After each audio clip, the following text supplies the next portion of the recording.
السلام علیکم ورحمۃ اللہ وبرکاتہ. جی آپ کون؟ یہ نمبر کس کا ہے جناب؟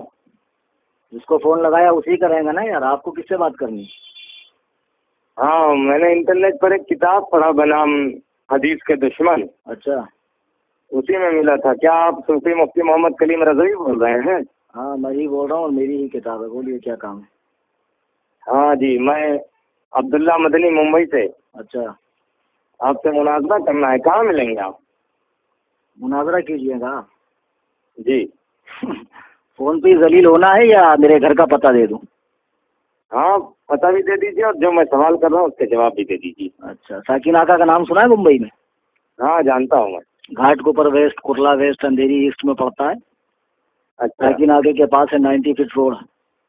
ہاں ہاں 90 فٹ روڈ پہ ڈسوزا بلڈنگ، اس کے پیچھے ہے LBS نگر، لال بہادر شاستری نگر. اچھا اس کے پاس ہے ویشالی میدان، وہیں فقیر کا غریب خانہ ہے، قصر ابو حنیفہ. ہاں اچھا جی اور نمبر یہی ہے جس پہ آپ بات کر رہے ہیں مجھ سے، 9146 122 911. اچھا اور کچھ تفصیل یہی دوں؟ ایک ہی نمبر ہے؟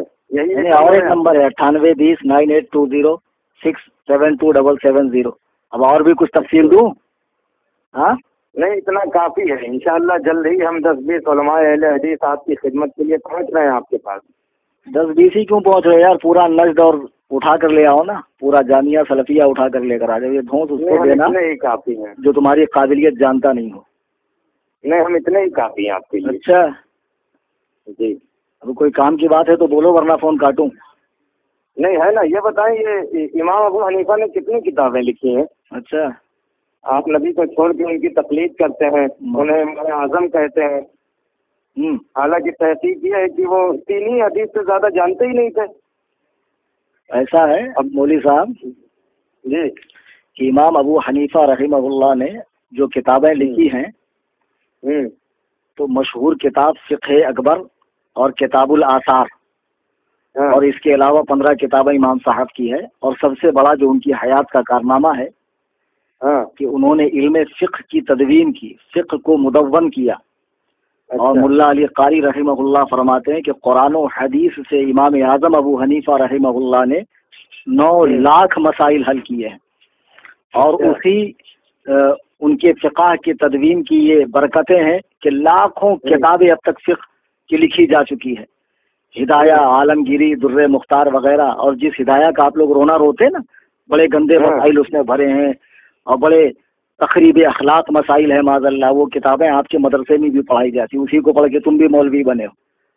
میں بتا رہا ہوں تم کو، تم لوگ کتنے بڑے مکار ہو کہ تم چاہتے ہو کہ فقہ حنفی کو ملک سے نکال دیا جائے. پہلے اپنے مدرسے سے تو نکالو یار. اس کو پڑھے بغیر تو تم لوگ مولانا بھی نہیں بن سکتے ہو. اور دوسری بات، نے جو 3 حدیث سے زیادہ نہ جانتا ہوں اسے آپ لوگوں نے اصغر بھی نہ بن سکا ہو اور اسے آپ لوگوں نے امت کا امام اعظم بنا دیا. معاذ اللہ رب العالمین. ہم نے کیا بنایا؟ اللہ و رسول نے بنایا. پہلی بات یہ ہے. اور امام امت نے بنایا، امت کے بڑے بڑے فقہاء علماء نے بنایا جو صاحبان نظر تھے، سمجھے. اور دوسری بات 3 حدیث کی جو بات تم کر رہے ہو نا، یہ تمہارا امام اعظم سے حسد ہے. ورنہ اب تک تو تمہارے مولوی بولتے تھے کہ 17 حدیث جانتے ہیں، اور اب تم کہہ رہے ہو کہ تحقیق یہ ہے کہ 3 حدیث جانتے تھے. کون جاہل تحقیق کیا بے؟ کس جاہل کی یہ تحقیق ہے کہ امام اعظم 3 حدیث جانتے تھے؟ تاریخ پڑھی ہے؟ سیرت کا مطالعہ کیا ان کی؟ ہمارا چھوڑو، علماء احناف کا علامہ حافظ ابن عبد البر مالکی رحمہ اللہ نے 10 جلدوں میں امام اعظم کی شان میں ایک کتاب لکھی ہے. مالکی مذہب سے تعلق رکھتے ہیں. اس میں وہ لکھتے ہیں کہ امام اعظم نے بوقت وفات، سن رہے ہیں مولوی صاحب؟ جی جی سن رہا ہوں، آپ بتائیں. بوقت وفات اپنے بیٹے کو بلا کر کہا، بیٹا مجھے 5 لاکھ حدیثیں یاد ہیں، اس میں سے میں تمہیں 5 حدیثوں کے ذریعے نصیحت کر رہا ہوں. تو امام اعظم تو خود کہہ رہے ہیں کہ مجھے 5 لاکھ حدیثیں یاد ہیں اور میں اس میں سے تمہیں 5 باتوں کی نصیحت کر رہا ہوں. تو جو زمانہ خیر القرون میں ہو، جسے شرف تابعیت نصیب ہو، جس نے 70 صحابہ کی زیارت کی ہو، صحابہ سے حدیثیں جس نے روایت کی ہو، تو تم اس کے بارے میں کہتے ہو 3 حدیث جانتے ہو. تم کتنی حدیث جانتے ہو بے؟ نہیں جناب من، آپ لوگ صحیح حدیث کے ہوتے ہوئے بھی قول امام پر عمل کیوں کرتے ہیں بھائی؟ نہیں ابھی تو تم پہلے وہی بات کرو کہ آپ کتنی حدیث جانتے ہو. ابھی تم نے کہا نا کہ امام کو، نبی کو چھوڑ کر امام کا اتباع کرتے ہیں. ہاں وہ تو صحیح کہہ رہا ہوں میں. تم نے قرآن پڑھا نہیں؟ اطیعوا اللہ واطیعوا الرسول واولی الامر منکم، اللہ کی اطاعت کرو، رسول کا حکم مانو، امر والوں کا حکم مانو. تو امر والوں کی تفسیر ابن عباس وغیرہ کی پڑھی نہیں ہے آپ نے کہ اس سے علماء اور فقہا مراد ہے. تو اب اگر کوئی علماء اور فقہا کی اطاعت کر رہا ہے، قرآن و حدیث کو سمجھنے کے لیے ان کی تشریحات کے اعتبار کر رہا ہے، تو اس کے بارے میں یہ کہنا ہے کہ اس نے نبی کو چھوڑ دیا، خدا کو چھوڑ دیا.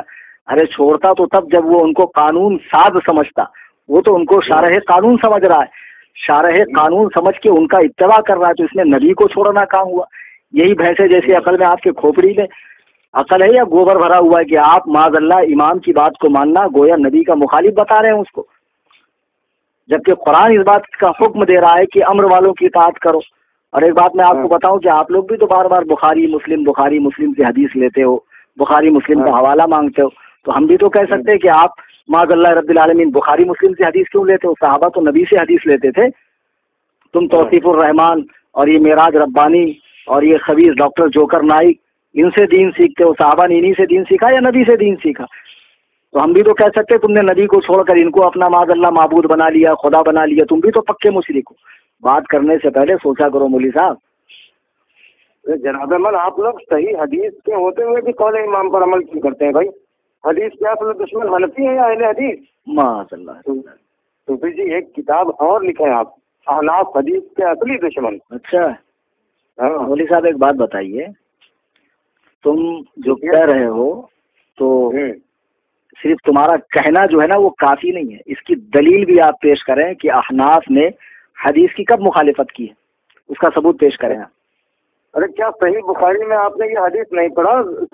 صحیح بخاری کتاب الاذان میں لا صلاۃ لمن لم یقرأ بفاتحۃ الکتاب، اس شخص کی نماز نہیں ہوتی جو سورہ فاتحہ نہ پڑھے. اچھا تو مجھے معلوم تھا تم آج آ کر حضرت عبادہ بن صامت کی، یہ حضرت عبادہ بن صامت کی روایت ہے نا، یہ حدیث پیش کرو گے. تم صرف نام کے اہل حدیث ہو بیٹا، تم کو ابھی حدیث سمجھنے کی صلاحیت تمہارے اندر بھی نہیں اور تمہارے بڑے بڑے الو مائے کرام میں بھی نہیں، علماء نہیں الو مائے کرام، سمجھے؟ آپ گھمائے پھرائے نا جواب. ارے میں تمہیں جواب ہی دے رہا ہوں مولوی صاحب. لا صلاۃ لمن لم یقرأ بفاتحۃ الکتاب جو حدیث ہے، امام احمد بن حنبل اور حضرت سفیان بن عیینہ فرماتے ہیں کہ یہ حدیث اکیلے نماز پڑھنے والے منفرد اور امام کے لیے ہے، مقتدی کے لیے اس کا حکم نہیں ہے، مقتدی کے لیے اس کا حکم نہیں ہے. تو آپ کیسے کہہ رہے ہیں کہ معاذ اللہ جو سورہ فاتحہ نہیں پڑھتا اس کی نماز ہی نہیں ہوتی؟ کس بنا پر کہہ رہے ہیں آپ بتائیے؟ ارے صوفی جی لیکن اس حدیث میں لفظ من تو عموم کے لیے آیا ہے نا. تو اس میں جو من عموم کے لیے آیا ہے تو اس عموم کی صراحت اللہ نے کی ہے یا رسول اللہ نے کی ہے؟ اور آپ تو اس جماعت سے تعلق رکھتے ہیں کہ جس جماعت میں اگر حضور پاک صلی اللہ علیہ وسلم بھی بغیر وحی کے کچھ کہیں تو آپ کے علماء کہتے ہیں مت مانو. طریق محمدی کتاب کا نام سنا ہے؟ مولوی محمد گناگڑی کی ہے، جس میں اس نے صاف لفظوں میں لکھا ہے کہ ہم اہل حدیث نبی کی بھی بات تب مانتے جب وہ وحی کے ساتھ بولتے ہیں، با وحی بات جو ہوتی ہے مجھ کو مانتے ہیں، بغیر وحی کی ہم نبی کی بھی نہیں مانتے. تو لفظ من سے جو عمومیت آپ ثابت کر رہے ہیں تو یہ عمومیت کی صراحت خدا نے کی ہے یا رسول نے؟ ارے کچھ تو عقل رکھ کے بات کرو یار. یہ تو تمہاری چالاکی ہے، ورنہ میں نے سفیان بن عیینہ کا حوالہ دیا، امام محمد کا حوالہ دیا، وہ کہتے ہیں کہ یہ منفرد اور امام کے لیے ہے. ہوں کر رہے ہیں بھائی، یہی حدیث سمجھتے ہیں. چلو ٹھیک ہے بھائی، آپ کے پاس قول امام کے سوا کیا دلیل ہے کہ سورہ فاتحہ نہ پڑھی جائے امام کے پیچھے؟ اور تمہیں کیسے علم ہو گیا کہ قول امام کے علاوہ کوئی دلیل ہی نہیں ہے ہمارے پاس؟ یہی تو تم لوگوں کی حماقت ہے، یہی سنا کے لوگوں کو گمراہ کرتے ہو. ارے قول امام کی اور حدیث کی بات کیا کرو؟ میں آپ کو قرآن سے حوالہ دوں، قرآن پڑھا نہیں ہے؟ سورہ اعراف آیت نمبر 204 رکوع نمبر 14 9واں پارہ اٹھا کر دیکھ لو. وَإِذَا قُرِئَ الْقُرْآنُ فَاسْتَمِعُوا لَهُ وَأَنصِتُوا لَعَلَّكُمْ تُرْحَمُونَ. جب قرآن پڑھا جائے تو خاموش کان لگا کر سنو تاکہ تم پر رحم کیا جائے. قرآن میں پڑھا نہیں ہے آپ نے کہ قرآن پڑھتے وقت خاموش کھڑے رہو؟ تو اب اگر ایسی حدیث ہے جس میں لکھا ہے کہ امام کے پیچھے سورہ فاتحہ پڑھو تو وہ اس آیت کے مخالف ہے. تو جو حدیث آیت کے مخالف ہوں گی یا تو وہ منسوخ ہوگی یا موضوع ہوگی. یہ اصول معلوم نہیں ہے آپ کو؟ معلوم ہے. ہاں تو واہ بیٹا اندھے مقلد، تم تو خارجیوں سے بھی بدتر نکلے یار. یہ سورہ اعراف کی یہ آیت جو ہے یہ مکہ میں نازل ہوئی اور اس کا موقع نزول یہ ہے کہ جب نبی قرآن پڑھتے تھے تو کفار شور مچاتے تھے، تو کفار کو چپ کرانے کے لیے یہ آیت اتری، اور تم اسے نماز میں قرآن پڑھنے کا فٹ کیے جا رہے ہو۔ مولوی صاحب پتہ ہے آپ لوگوں کی؟ او مولوی صاحب، ہاں بولیں۔ یہاں بحث اس کے شان نزول سے نہیں ہے، اس کے اطلاق اور حکم سے ہے کہ اس کا اطلاق اور حکم کہاں ہو رہا ہے۔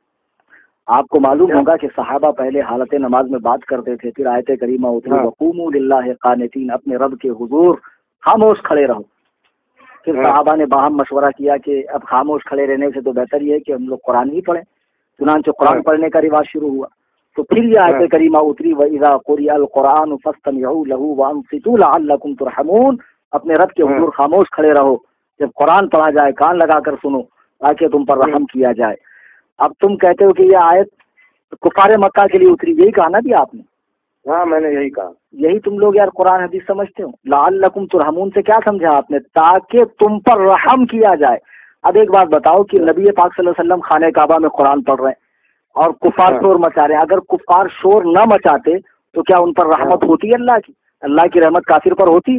قرآن پڑھا نہیں؟ وَنُنَزِّلُ مِنَ الْقُرْآنِ مَا هُوَ شِفَاءٌ وَرَحْمَةٌ لِّلْمُؤْمِنِينَ، ہم نے اس قرآن کو نازل کیا ہے جو شفا ہے اور رحمت ہے مومنوں کے لیے۔ وَلَا يَزِيدُ الظَّالِمِينَ إِلَّا خَسَارًا، اور یہاں ظالم سے جو مراد ہے ظالمین سے وہ کفار ہیں، اور کافروں کا اس میں خسارہ نقصان بڑھتا ہے۔ تو اب مجھے ایک بات بتاؤ، آپ کافر کو سلام کرتے ہیں؟ نہیں بالکل نہیں کرتے ہیں بھائی، منع کیا گیا تو کافر کے لیے رحمت تھوڑی ہے، مومن کے لیے بھائی۔ تو لو تم نے خود ہی جواب دے دیا، کافر کے لیے جب رحمت نہیں ہے تو اس آیت میں یہی تو لکھا ہے کہ جو خاموش قرآن سنے اس کے لیے رحمت ہے۔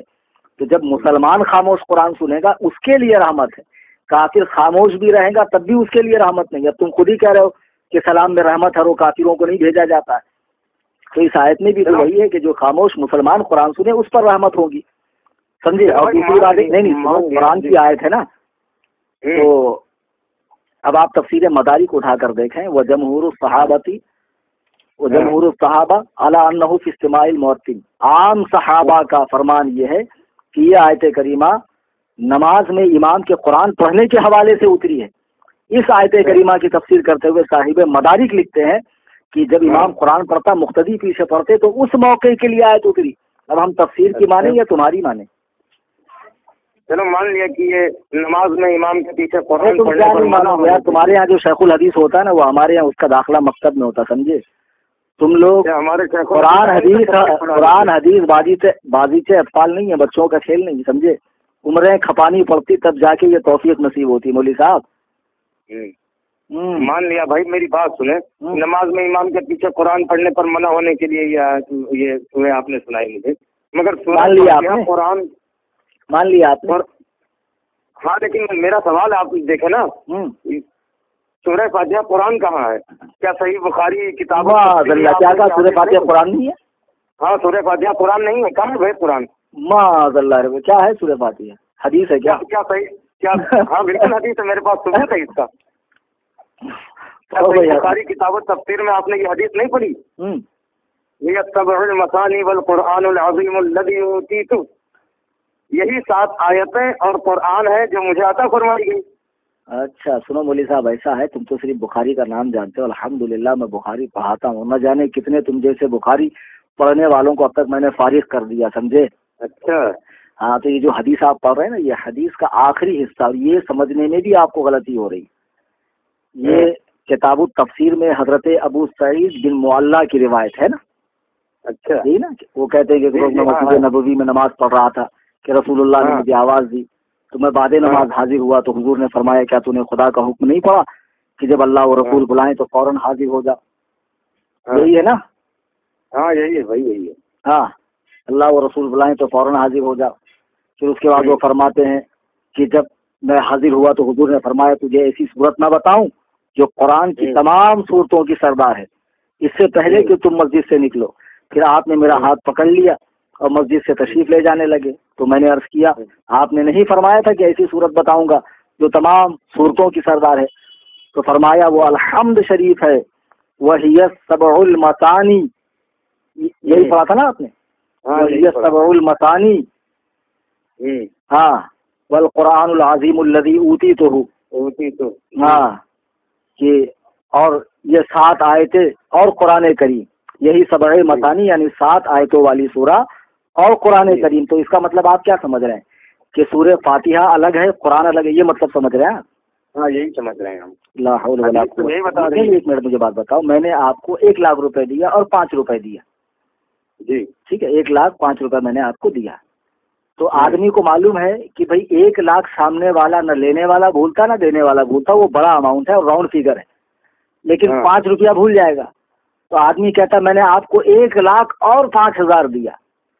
جی تو 1 اور 5 کے بیچ میں اور کو لاتا ہے، چونکہ 5 اس کے دماغ میں اچھے سے بیٹھ جائے کہ 5 مت بھولنا. 1 تو تم نہیں بھولو گے لیکن 5 مت بھولنا. تو نبی فرماتے ہیں 113 صورتیں تو یقیناً قرآن کی ہیں، یہ بھی قرآن کی، لیکن ان تمام صورتوں میں اس کا مقام یہ ہے کہ یہ ان صورتوں کی سردار ہے، ان صورتوں کی سردار ہے. یہ فرمانے کا مطلب ہے کہ ہم نے تمہیں قرآن دیا اور 7 آیتیں، یعنی تم قرآن کی 113 صورتوں کو تو نہیں بھولو گے، لیکن اس سب سے پہلی والی صورت کو بھی مت بھولنا جس میں 7 آیتیں ہیں. جیسے میں نے ابھی کہا کہ میں نے آپ کو 1 لاکھ روپے دیا اور 5 روپے، تو 1 لاکھ روپیہ ہوتا ہے، 5 روپیہ روپیہ نہیں ہوتا ہے کیا؟ ارے جیسے 1 لاکھ روپیہ روپیہ ویسے 5 روپیہ بھی روپیہ ہے. تو جیسے 113 قرآن کی صورتیں ہیں ویسے یہ 7 آیتیں بھی قرآن کی ہے صورتیں ہیں. اور اوپر اسی حدیث میں جو اوپر لکھا ہے نبی نے فرمایا کیا میں تمہیں قرآن کی ایسی صورت نہ بتاؤں، قرآن کی ایسی صورت نہ بتاؤں جو تمام صورتوں کی سردار ہے. تو نبی نے تو خود ہی فرما دیا کہ یہ قرآن کی صورت. اب تم کیسے بول رہے ہو یار کہ یہ قرآن کی صورت نہیں ہے؟ معاذ اللہ رب العالمین. ارے تم نے کیسے کہہ دیا یہ قرآن میں نہیں ہے؟ آپ لوگ یار اندھے مقلد ہو بالکل. آپ یہ قرآن و حدیث ہے سے نظر آتا ہے. ایسا ہے مولوی صاحب، ساری دلیلیں میں نے دی سمجھے، اور تمہاری جو دلیلیں تم نے پیش کی نا حدیث اور قرآن کی آیت کی غلط تفسیر بالرائے، اس کا صحیح معنی و مفہوم بھی میں نے آپ کو سمجھایا. اب تم ہمیں کو اندھے مقلد بول رہے ہو، بلکہ حقیقت یہ ہے کہ بزرگان دین ائمہ مجتہدین اولیاء کاملین سے خدا واسطے کا بیر ہے آپ لوگوں کو. اور آپ وہ جماعت ہو جس کی پیشن گوئی اللہ کے نبی نے فرمائی دجالون کذابون یاتونکم من الاحادیث، جھوٹ بولنے والوں فریب دینے والوں کی آخری زمانے میں ایک جماعت ہوگی جو حدیثیں گڑھیں گے. ایسی حدیث بما لم تسمعوا انتم ولا آباؤکم، جو تم نے اور تمہارے باپ داداؤں نے نہ سنی ہوگی. تو اسی جماعت کے فرد ہو تم، اور تم سے اس سے زیادہ کی امید بھی نہیں کی جا سکتی ہے. یعنی تم یہ کچھ کرو گے کرنا چاہتے ہیں. آپ کو بتائیں آپ ہمیں کیا ثابت کرنا چاہتے ہیں؟ ہم تمہیں کیا ثابت کرنا چاہتے ہیں؟ اتنی دیر میں تم خود ہی ثابت ہو گئے کہ تم 1 نمبر کے چوتیم سرپریٹ دگریٹ ہو. تم خود ہی اتنی دیر کی گفتگو میں تم خود ہی پگلے اعظم عالم معلوم پڑ رہے ہو یار. ہم کیا ثابت کریں؟ دیکھتے ہم اپنے بڑے عالم کو لے کر آتے ہیں آپ کے پاس، پھر بتاتے ہیں آپ کو.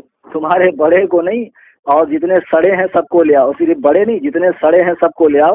Any time most welcome for ٹھکائی انشاءاللہ. قصر ابو حنیفہ. ہاں قصر ابو حنیفہ میں تمہاری ٹھکائی ہوگی بیٹا. ٹھیک ہے دیکھ لیتے ہیں. اللہ حافظ. رکھو بیوقوف.